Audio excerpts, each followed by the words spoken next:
Hello everyone, welcome to the online learning series. So today in this session, let us solve some problems using the kinematic equations. So what are the kinematic equations we have studied? That is, the first one is V is equal to V naught plus AT. Second one, V square is equal to V naught square plus 2AX. And the third one, X is equal to V naught T plus half AT square. So let us use these kinematic equations to solve the problems. The first problem is, a car is moving at a speed of 72 km per hour. Brakes are applied to stop it in 4 seconds. Find the retardation produced and the distance travelled by the car before coming to rest. So this is the problem. First let us collect all the data. The car is travelling with a speed 72 km per hour. So that will be the initial velocity of the car. Initial velocity is 72 km per hour. And the car comes to rest. Therefore its final velocity will be 0. The car is coming to rest. Final velocity is 0 and the time taken is 4 seconds. You have to find the retardation and the distance travelled by the car before coming to rest. First of all, we have to convert this kilometer per hour, the velocity which is in kilometer per hour, to meter per second. We know the formula, just multiply 5 by 18.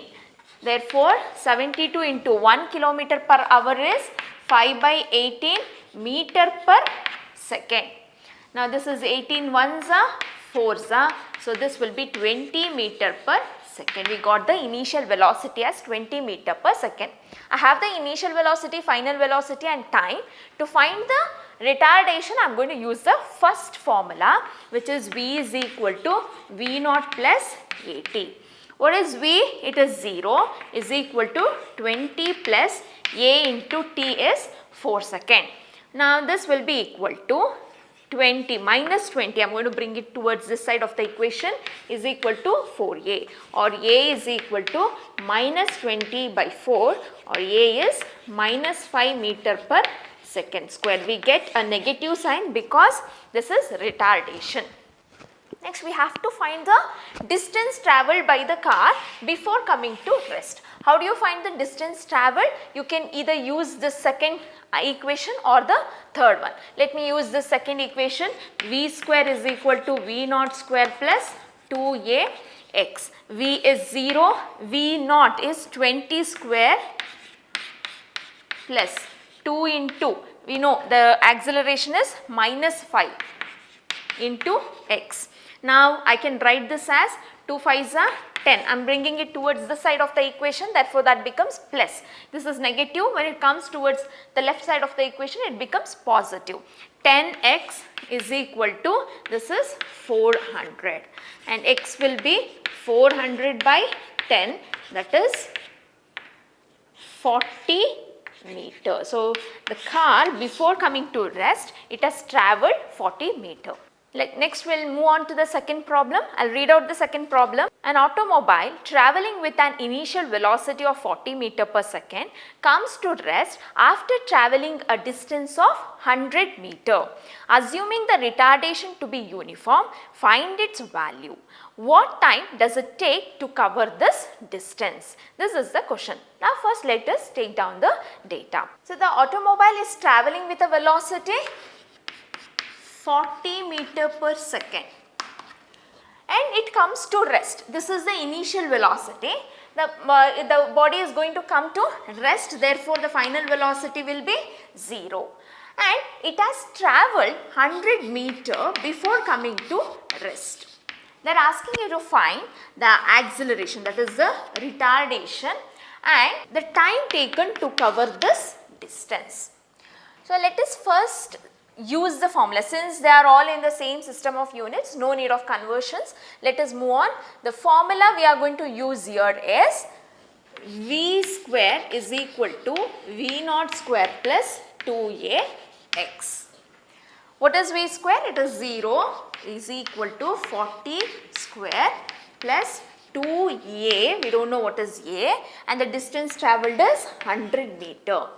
Now this is equal to 1600 plus this is 200 A, or I can write this as 200 A is equal to minus 1600. A is equal to minus 1600 by 200, 0 gets cancelled, this is 8 A is minus 8 meter per second square. So, we got the retardation, this is negative and it is 8 meter per second square. Now, let us find out the time taken. We can use the first equation, V is equal to V naught plus 80. V is 0, V naught is 40, this is minus 8 into the time we do not know, therefore, I am going to write it as T. Now, let me bring this towards the side of the equation. 80 is equal to 40, T is equal to 40 by 8. So, 8 ones are 8 5s are. The time taken for this body to come to rest is 5 seconds. Next topic is free fall. Whenever a body is released from certain height, so I am releasing it from certain height, then this body is going to travel or it is going to move vertically downwards because of the force of attraction which is exerted on the body due to this earth. So, there is a force of attraction which is pulling this body vertically downwards, and the acceleration of this body due to this force is called as acceleration due to gravity. So, the body is accelerating with a value which is called as acceleration due to gravity. That is, the body is under the gravitational force. This body which is released from certain height is going to experience this gravitational force and it is going to come down and falls on the earth. And whatever the acceleration of that body is, it is called as acceleration due to gravity, and it is denoted by the letter G, and its value is constant, which is 9.8 meter per second square. Remember this value, the value of G, that is acceleration due to gravity, is 9.8 meter per second square. This is same for all the objects. That is, if I am going to drop two objects simultaneously, then they are going to reach the ground at the same time.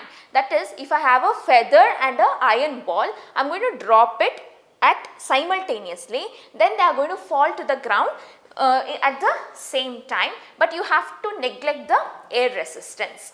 And since they both have the same acceleration due to gravity, they are going to reach the ground at the same time. This is what the concept is, and this is called as free fall. Free fall is when a body is released from certain height and it is in the influence of the gravitational alone.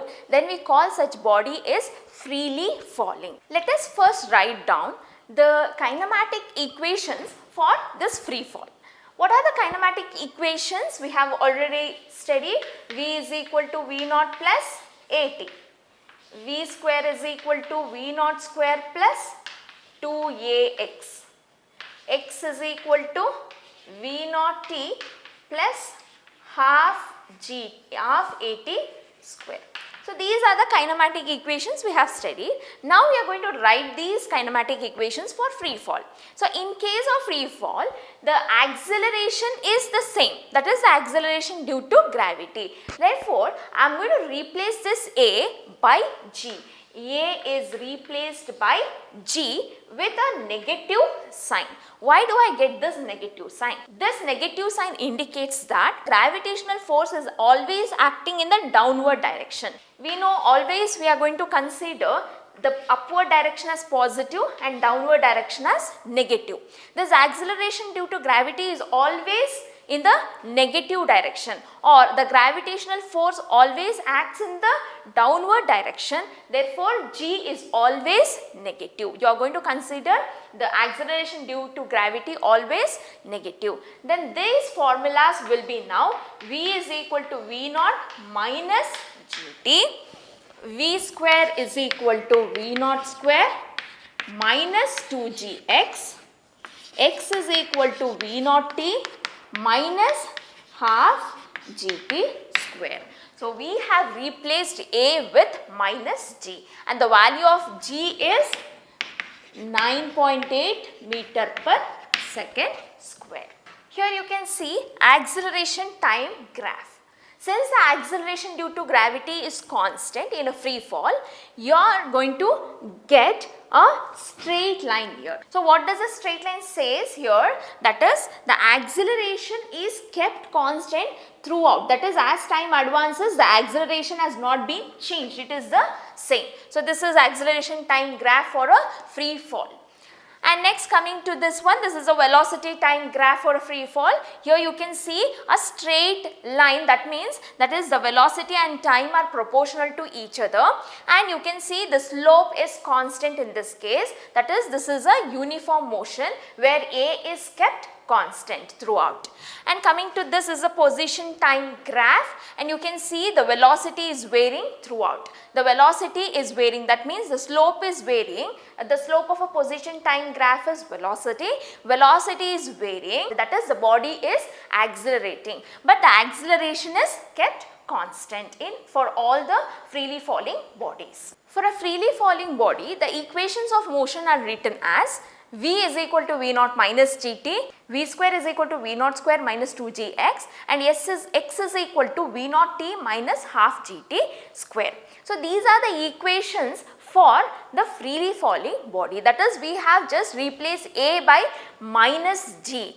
G is always taken to be negative because the gravitational force is always acting in the downward direction, therefore it is always taken as negative.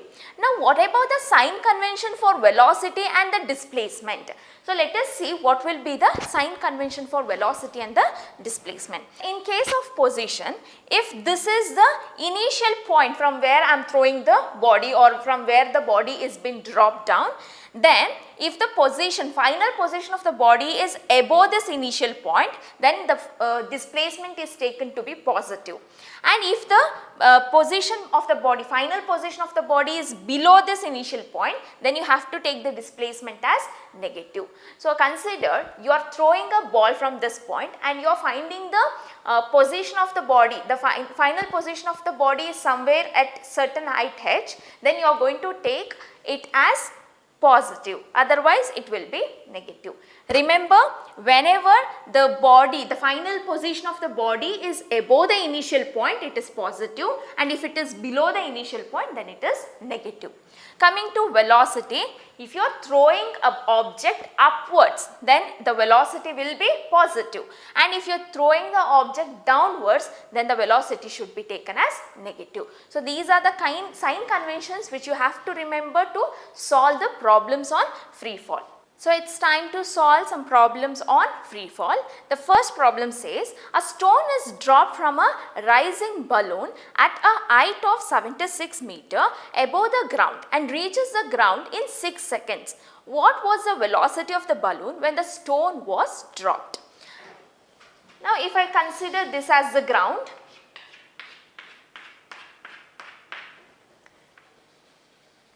at a height of 76 meters, a stone is being dropped from a balloon which is raising above its certain velocity v. We do not know the velocity of this balloon. So we have a balloon here, it is moving upwards with some velocity v, which we have to find out. Now at this height, which is 76 meters from the ground, a stone is being dropped from this balloon. Now you have to find out the velocity of the balloon when the stone was dropped. First let me write down, this position of the balloon was 76 meters. Now from where the balloon is being dropped? From this height, which is 76 meters. This is the initial point. Now the stone is dropped downwards. This is the balloon which is at 76 meter height, and the stone is dropped from the balloon. Therefore, if this is the initial point, stone is dropped in this direction. Therefore, I should write this as negative. I am going to consider it as negative since the stone is coming downwards. So, if the position of the stone is below the initial point. Since the position of the stone is below the initial point, I am going to consider the displacement as negative. Therefore, it is minus 76 meter. And they have also mentioned the time, which is 6 seconds. Now, let me use the formula x is equal to v naught t minus half gt square here. X is equal to v naught t minus half gt square. So, x, as we know, it is negative, it is equal to v naught, we do not know, into the time is 6 seconds minus half, the value of g is 9.8 into 6 square. So, this will be minus 76 is equal to 6 v naught minus half into 9.8 into 36, 2 ones are 2 18s are. So, this will be, I am going to bring this 6 v naught towards this side. So, 6 v naught is equal to, just multiply this 9.8 into 18 gives me 176.4 minus 76. So, if you subtract 76 from this, you will get 100.4, or v naught is equal to 100.4 by 6. So, divide this 100.4 divided by 6 gives me 16.73 meter per second. Coming to the second problem, a stone thrown up is caught by the thrower after 6 seconds. How high did it go and where was it 4 seconds after start? So, a person is going to throw a stone and is going to catch the same stone after 6 seconds. So, time taken here is 6 seconds. He throws a stone and the stone comes back to his hand. Then the time taken is for the complete journey is 6 seconds. They are asking you to find the maximum height of this stone. So, what is the maximum height reached by the stone and where was it at time 4 seconds. So, the complete time is 6 seconds, then where was it at 4 seconds is what the question is. First, let us find out with what initial velocity was the stone thrown. We have the time, we just have the time. Therefore, I am going to use the formula v is equal to v naught minus gt. Now, since the stone is thrown and it reaches certain height and it comes back. So, at this height, so this stone is thrown with certain initial velocity v naught. As the stone reaches this point, the final velocity becomes equal to 0. Whatever the initial velocity is, say the initial velocity of the body was like 5 meter per second. But as it goes up, the velocity is going to vary, it decreases. Since the gravitational pull is in the downward direction, the velocity of the body goes on decreasing. So, since it was like 5 meter per second initially, it becomes 4, 3, 2, 1 and at the final position, at the highest position, its velocity becomes 0. So, again while coming back, the velocity goes on increase and it becomes 1, 2, 3, 4, 5. This is how it goes. Therefore, at the highest point, the velocity of the body will be 0. The final velocity is 0. I can consider here the final velocity at the highest point, it is 0. I do not know what is the initial velocity which I am going to find, and you know the value of g, it is 9.8 meter per second square. Now, what is the time taken to reach this highest point?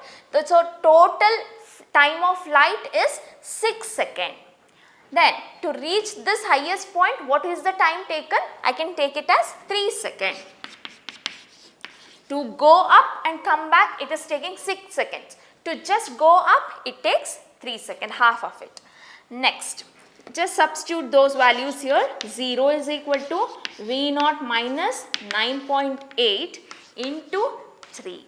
So, this will be v naught is equal to 9.8 into 3 or v naught is equal to 29.4 meter per second. So, this is the initial velocity with which the stone was thrown. Now in this problem we have seen that the stone is thrown with this initial velocity 29.4 meter per second. At the highest point the final velocity becomes 0 and the total time taken by the stone is 6 seconds. They are asking you to find the maximum height and also the height at time 4 seconds. So first let us find the maximum height reached by that stone. I am going to use the formula v square is equal to v naught square minus 2g x. Instead of writing x here, I am going to write h max. That is the maximum height reached by this stone. Now as you know, at the highest point the final velocity will be 0. Since the velocity is 0, it comes down due to the gravitational pull. Therefore this is 0 and this is equal to v naught is given 29.4 whole square minus 2 into 9.8 h max. Let me bring this towards this side. 2 into 9.8 h max is equal to 29.4 whole square, or h max will be equal to 29.4 whole square divided by 19.6. Let us solve this. 29.4 square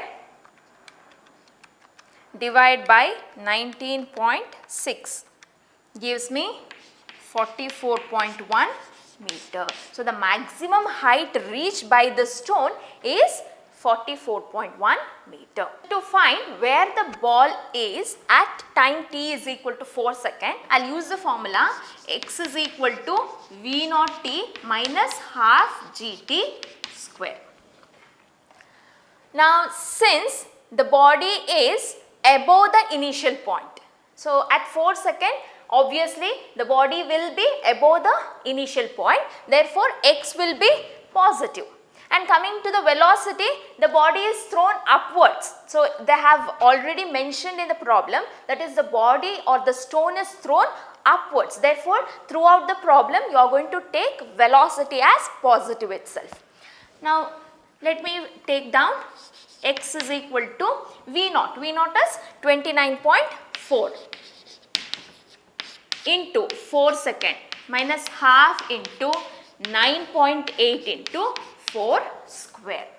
This will be equal to 29.4 into 4 gives me 117.6 minus this is half into 9.8 into 4 square is 16. This is 8. Now this is 117.6 minus 9.8 into 8, which is 78.4. Now subtract this 117.6 minus 78.4 gives me 39.2. So x is 39.2 meter.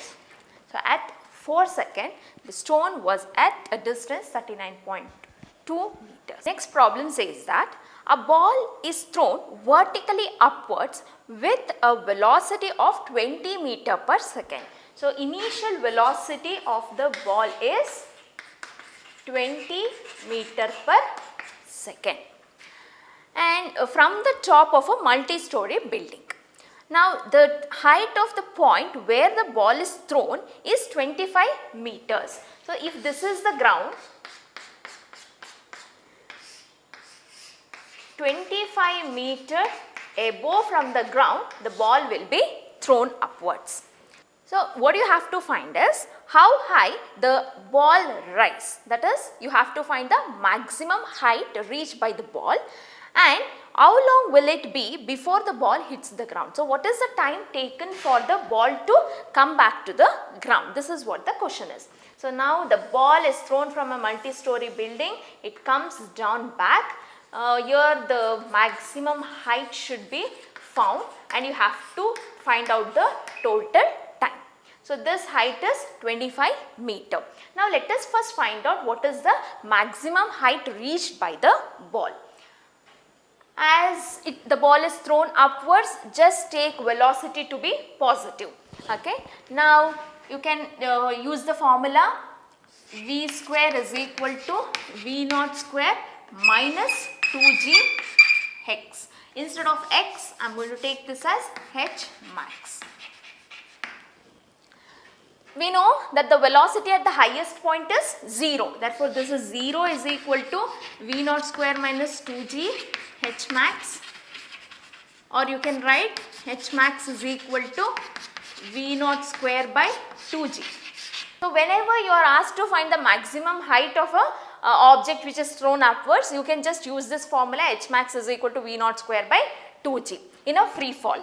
This is equal to, what is v naught square? It is 20 square divided by 2 into, and in the question they have mentioned take g is equal to 10 meter per second square. So, they have already given the value of g is 10, it is approximately equal to 10, therefore, you can take it as 10. Whenever they are mentioned in the question that you can take g as the 10 meter per second square, you can just write down it as 10. Otherwise, you have to take the value of g as 9.8 meter per second square. And this will be equal to 400 divided by 20, 0 cancels, 2 ones are 2 20s are. So, the maximum height reached by this stone is 20 meter. From this multi-story building, the ball reaches the height of 20 meters. So, what is the total height it has reached? The total height will be 20 plus 25, that is 45 meter. Now, let us find out the total time taken by the ball to reach the ground. So, first it has travelled a distance of 20 meter. Then while coming back, it has travelled a distance of 45 meter. First, let us find out the time taken by the ball to reach this highest point. I'll use the formula v is equal to v naught minus gt. Therefore, v is 0 at the highest point, v naught is 20 minus 10 into t. Therefore, t will be equal to 20 by 10, that is 2 seconds. So, the time taken by the ball to reach the highest point is 2 seconds. Now, let us find out what will be the time taken by the ball to come down. Now, let us use the formula x is equal to v naught t minus half gt square. So, in this case, the initial velocity becomes 0 because again the ball is being dropped from this maximum height where the velocity will be 0. Therefore, I am going to consider v naught to be 0. If v naught is equal to 0, then the formula becomes x is equal to minus half gt square. But the displacement of the body is in the downward direction. Therefore, I am going to consider it as negative because I am taking this as the initial point now. This is the initial point and I am going to find out the final position of the body at the ground. Therefore, this is below the initial point.